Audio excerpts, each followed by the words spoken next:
Hello students, स्वागत है आप सभी का अपने YouTube channel study with Abhishek Yadav में। तो स्टूडेंट्स, आज की क्लास में हम लोग त्रिकोणमिति प्रश्नावली 8.1 का प्रश्न संख्या 9 स्टार्ट करेंगे। तो इससे पहले मैं आप लोगों को बता दूं, अगर आप लोग चैनल पर नए हैं तो चैनल को सब्सक्राइब कर लीजिएगा और वीडियो अच्छी लगी तो वीडियो को लाइक और शेयर करिएगा। तो स्टार्ट करते हैं प्रश्न संख्या 9 से। इससे पहले की वीडियो में मैंने प्रश्न संख्या 8 तक आपको सॉल्व करा दिया है। तो प्रश्न संख्या 9 है, त्रिभुज ABC में जिसका कोण B समकोण है, यदि tan A = 1/√3 तो निम्नलिखित के मान ज्ञात कीजिए। किसका मान ज्ञात करना है? sin A cos C plus cos A sin C। और सेकंड क्वेश्चन क्या है? cos A cos C minus sin A sin C। तो पहले हम लोग sin A cos C plus cos A sin C का मान ज्ञात करेंगे। तो पहले क्या है? एक त्रिभुज बनाएंगे। ओके, समकोण त्रिभुज। तो एक समकोण त्रिभुज यहाँ बना लेते हैं। ये हो गया हमारा समकोण त्रिभुज जिसमें कोण भी क्या है? समकोण है। ओके, और ये हो गया कोण A और ये हो गया कोण C। ओके, तो हमारा क्या tan थीटा इक्वल टू क्या होता है? लंब बटा आधार। ओके, तो ये हो गया हमारा लंब और ये है आधार। ओके, या फिर ऐसे कर सकते हैं tan A इक्वल टू क्या होता है हमारा? सम्मुख भुजा अपॉन संलग्न भुजा। तो ये हो गई सम्मुख भुजा 1 और संलग्न भुजा क्या दे रखा है? √3। तो अब हम लोगों को कर्ण निकालना है AC। तो हमारा आप लोग को पता है पाइथागोरस पर में AC square equal to AB square plus BC square. तो AC इक्वल टू क्या हो जाएगा हमारा? यहाँ से हो जाएगा √AB square plus BC square. Okay, तो यहाँ से हम लोग क्या दे रखा है? AC इक्वल टू हो जाएगा हमारा √3। ठीक है, AB कितना है? √3। तो √3 का स्क्वायर प्लस 1 का स्क्वायर। तो यहाँ से AC इक्वल टू हो जाएगा √3, 3 जा 9, सॉरी √3 है तो ये स्क्वायर करेंगे तो 3 हो जाएगा, प्लस का 1 का स्क्वायर 1 होता है। तो यहाँ से हमारा AC इक्वल टू आ जाएगा हमारा √4, जिसे हम 2 लिख सकते हैं। तो AC की वैल्यू हमारी कितनी आ गई? 2। अब हमें किस चीज़ की फाइंड आउट करनी है? sin A cos C plus cos A sin C। तो हम लोग वैल्यू sin A की वैल्यू क्या होती है? सम्मुख भुजा अपान कर्ण। तो sin A, तो A दिया है कोण A, तो A से लेंगे तो सम्मुख भुजा ये हो जाएगी तो 1। तो sin A हो जाएगा 1/2 और cos C, तो cos C होता है हमारा संलग्न भुजा अपान में कर्ण। तो संलग्न भुजा क्या है? 1 इंटू cos C हो जाएगा 1/2, यानी संलग्न भुजा अपान कर्ण। और प्लस में हमारा हो जाएगा, सॉरी दिखाई नहीं दी 1, एक बार और रिपीट कर देता हूँ। ये हो जाएगा हमारा sin A इक्वल टू होता है, तो यहाँ से कोण से लेंगे तो सम्मुख भुजा अपान कर्ण। तो सम्मुख भुजा क्या है? वो ये है BC वाली।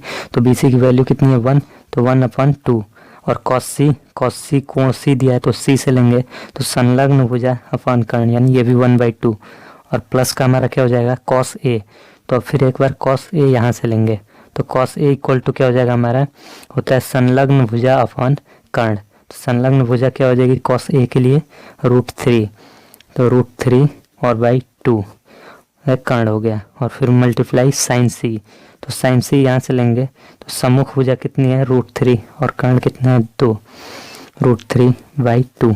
ओके, तो अब इसको हम लोग सॉल्व करेंगे। तो सॉल्व करने के बाद 1 ये हो जाएगा 1/4 plus 3/4 equal to 4/4 equals to 1, जो कि हमारा आंसर होगा। ओके, तो पहला क्वेश्चन का आंसर है क्या हमारा? 1। सेकंड क्वेश्चन क्या दे रखा है उसमें? cos cos C minus sin A sin C। Okay, तो यहाँ भी हम लोग वो बना लेते हैं क्या? समकोण त्रिभुज। ये हो गया हमारा समकोण त्रिभुज।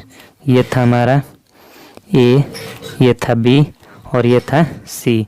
तो ये थे हमारे √3 हम लोगों ने फाइंड आउट किया था, और ये 1 था और ये 2 था। तो cos a की वैल्यू क्या हो जाएगी, cos a इक्वल टू क्या होता है, संलग्न भुजा अपॉन कर्ण। तो संलग्न भुजा कितनी है, √3 है।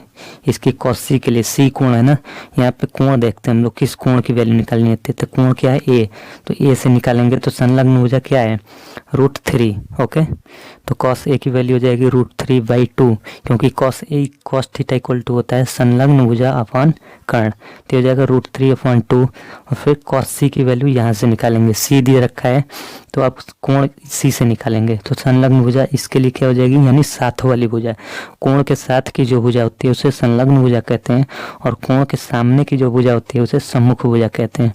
तो कोण c के लिए संलग्न भुजा क्या हो जाएगी, BC हो जाएगी। तो इसकी वैल्यू कितनी है, 1, और कर्ण 2, तो ये हो जाएगा 1/2। ओके, और माइनस का हो जाएगा हमारा, ये हो जाएगा sin a। तो कोण a के लिए सम्मुख भुजा क्या हो जाएगी, 1 और 2, तो sin a की वैल्यू हो जाएगी 1/2, और sin c के लिए यहाँ से लेंगे तो इसके लिए हमारा क्या हो जाएगा, सम्मुख भुजा √3, ये हो जाएगा √3, sin c की वैल्यू हो जाएगी √3/2। तो यहाँ से हो जाएगा हमारा, सॉल्व करेंगे इसको, तो √3/4 माइनस √3/4। ओके, तो ये और ये कैंसिल हो जाएंगे, तो इसका आंसर क्या हो जाएगा हमारा, 0 हो जाएगा। ओके, तो गाइज वीडियो कैसी लगी कमेंट बॉक्स में ज़रूर बताइएगा। वीडियो अच्छी लगी हो तो अपने दोस्तों के साथ शेयर ज़रूर करिएगा, फेसबुक ग्रुप, व्हाट्सएप ग्रुप आदि में शेयर करते रहिएगा, और ऐसी वीडियो मैं आप लोगों के लिए लाता रहूँगा। आज मैंने प्रश्न संख्या 9 कराया, कल 10 से 11 कराऊँगा, और उसके बाद प्रश्नावली 8.2 स्टार्ट करूँगा। ओके, ऐसे मैं चैप्टर वाइज आप लोगों को पढ़ाते रहूँगा। तो वीडियो यहीं तक रखते हैं। Thank you, thanks for watching. मिलते हैं कल नई वीडियो के साथ।